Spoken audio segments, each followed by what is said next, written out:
السلام علیکم ورحمۃ اللہ وبرکاتہ۔ القدس کی اتنی اہمیت کیوں؟ ایپیسوڈ 2۔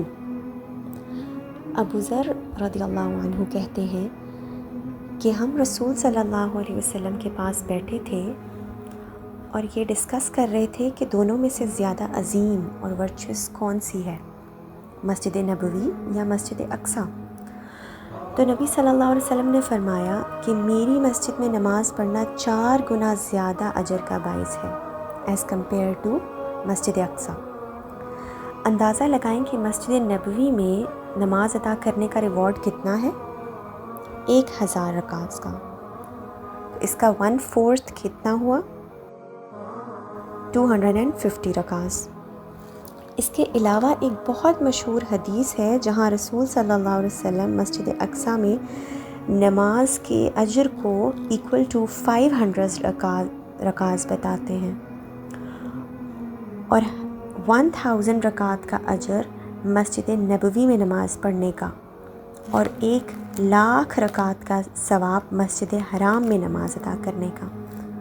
تو یہاں پر فضائل کے لحاظ سے پیدا ہونے والے ڈفرینس کو ہم کیسے سمجھیں؟ اس میں کچھ اسکالرز کہتے ہیں کہ 500 رکعت والی حدیث صحیح نہیں ہے۔ دوسرے علماء کی یہ رائے ہے کہ یہ فرض ورسز سنہ کا کمپیریزن ہے۔ ہو سکتا ہے کہ یہ فرق فرض اور سنت نماز کے اجر کا ہو۔ کچھ کہتے ہیں کہ جماعت میں مسجد اقصی میں نماز ادا کرنے کا اجر 500 رکعت ہے۔ اللہ تعالی ہم سب کو جماعت میں مسجد اقصی میں نماز ادا کروائے۔ کچھ کہتے ہیں کہ اکیلے میں ادا کرنا وہ 250 رکعت کا اجر ہے۔ کچھ علماء کی رائے یہ بھی ہے کہ وقت گزرنے کے ساتھ ورچیو اور ثواب بڑھا دیا گیا ہو۔ کچھ کا خیال ہے کہ پہلے کم ریوارڈ تھا، یعنی 250 کی تعداد تھی، اور پھر اللہ نے اسے بڑھا کر 500 کر دیا۔ جیسے اللہ نے ایک اسپیسیفک پرسنٹیج دی تھی نبی صلی اللہ علیہ وسلم کو کہ آپ کی امت کے اتنے لوگ جنت میں جائیں گے، اور پھر اللہ نے اس پرسنٹیج کو بڑھاتے گئے اور بڑھاتے گئے۔ ان اینی وے اہمیت بہت ہی زیادہ ہے۔ ایک اہم نوٹ جو بہت ضروری ہے، کیونکہ بعض لوگ یہ حدیث پڑھتے ہیں اور سوچتے ہیں 1,00,000 رکعت کا ثواب مسجد حرام میں اور میکسیمم 500 مسجد اقصی میں۔ کیا آپ واقعی سوچتے ہیں کہ آپ کا کمفرٹیبل 5 اسٹار ہوٹل جو مکہ کے قریب ایک بلند عمارت میں ہے، اور آپ کو وہاں سے ہر سہولت میسر ہے، اے سی والے کمرے سے لے کر بہترین ریسٹورنٹس میسر ہیں، اور آپ حرم میں جاتے ہیں، عبادت کرتے ہیں، کیا یہ سب اپنی انٹائرٹی میں اس شخص سے زیادہ بہتر ہے جو غاصب فوجوں کے بیچ سے گزر کر اور کئی رکاوٹوں کو عبور کر کے گھنٹوں کا انتظار کرنے کے بعد مسجد اقصی میں عبادت کرنے کی کوشش کرے؟ یقیناً نماز اٹ سیلف اس کی بہت بڑی فضیلت ہے۔ وَكُلًّا وَعَدَ اللَّهُ الْحُسْنَى، اللہ ہر کسی کو اس کا اجر دیتا ہے۔ ہمیں ان لوگوں کے ثواب کو کم نہیں سمجھنا چاہیے۔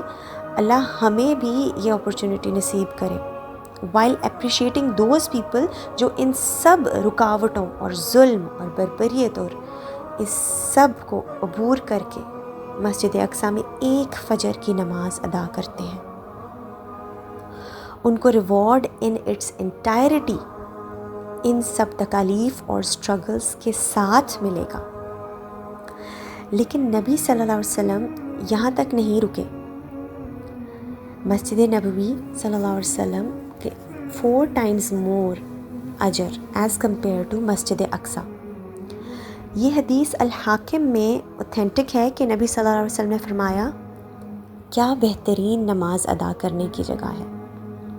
انہوں نے فرمایا، کیا بہترین نماز ادا کرنے کی جگہ ہے؟ ایک وقت آئے گا کہ ایک انسان کو اس سے زیادہ محبوب کوئی چیز نہیں ہوگی کہ اسے ایک گھوڑے کی زین، ایک سیڈل جتنی جگہ ملے، اور وہ وہاں سے مسجد اقصیٰ کو دیکھ سکے. یہ ایبلٹی صرف مسجد اقصیٰ کو دیکھ پانے کی اس مقبوضہ زمین پر. یہ حدیث اتنی ڈیپ ہے کیونکہ یہ اشارہ کر رہی ہے مسجد اقصیٰ پر قبضہ، ایک مومن کی اس طرف محبت و رغبت، اور اس کے گرد زمین کے تنگ پڑنے کو، کہ ایک انسان اس کے پاس گھوڑے کی سیڈل، آپ سمجھتے ہیں زین جس سے گھوڑے کو دوڑایا جاتا ہے، وہ پتلی سی رسی نما چیز، اس سیڈل جتنی جگہ بھی کسی کو ملے گی جہاں سے وہ صرف مسجد اقصیٰ کو دیکھ سکے گا. امیجن کریں بیت المقدس کا وہ نظارہ. اب اس وقت آپ کے لیے زیادہ قیمتی کیا ہے؟ آپ کا ہوٹل روم جہاں سے آپ کعبہ دیکھ سکتے ہیں وداؤٹ ٹیکنگ اینی جلال آف کعبہ، یا وہ کمرہ جو ہم حاصل کر سکیں مسجد اقصیٰ کے قریب. مسلمان جہاں دنیا بھر سے وزٹ کریں گے، اور مسلمان جو وہاں رہتے ہیں وہ میزبانی کریں گے ان لوگوں کی جو بیت المقدس کو وزٹ کرنے آ رہے ہیں بس دیکھنے کے پرپز کے لیے. نبی صلی اللہ علیہ وسلم نے کہا گھوڑے کی زین جتنی جگہ. اب یہ 1 اسٹار ہوٹل بھی ہو سکتا ہے، یا may be no hotel at all. اتنی سی جگہ جہاں سے آپ صرف بیت المقدس کو دیکھ سکیں. اس سے بڑھ کر آپ کو دنیا کی کوئی چیز عزیز نہ ہو. ذرا سوچیں وہ کیا وقت ہوگا. میں چاہتی ہوں اب آپ میرے ساتھ اس جرنی میں آگے چلیں، اور جن جگہوں سے آپ فیملیئر ہیں، یعنی بیت الحرام اور مسجد نبوی، ان کو امیجن کرتے ہوئے آپ مسجد اقصیٰ کو سمجھیں اور یروشلم کو اس کی جگہ دے سکیں کہ کیسے یہ ہمارے دلوں میں اس کا مقام اور محبت داخل ہو. ایک اور حدیث ہے، میمونہ بنت سعد کی ایک روایت کے مطابق. اس حدیث کی چین آف نریشنز میں کچھ اختلاف ہے. بہرحال نبی صلی اللہ علیہ وسلم نے انہیں کہا جائیے اور مسجد اقصیٰ میں نماز ادا کریے، اور اگر آپ یہ نہ کر سکیں تو اس کے چراغوں کے جلنے کے لیے کچھ آئل، کچھ تیل بھیج دیں. یعنی اگر آپ اتنا بھی کر سکیں تو کریں، جو بھی کر سکیں وہ کریں.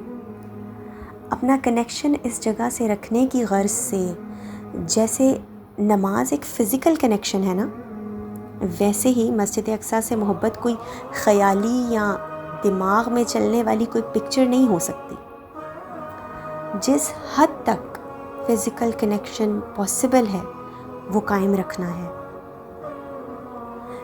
ابن الجوزی رحمہ اللہ کہتے ہیں کہ ڈیفینیٹلی یہ صرف آئلز کی یا تیل بھیجنے کی بات نہیں ہے، بلکہ جو کچھ بھی آپ کر سکیں مسجد اقصیٰ کی مرمت کے لیے یا اس کے قریب لوگوں کی مدد کی صورت میں، یہاں تک کہ بوائیکاٹ، ہر وہ چیز کا بوائیکاٹ جو اس پر قابض لوگوں سے منسلک ہے.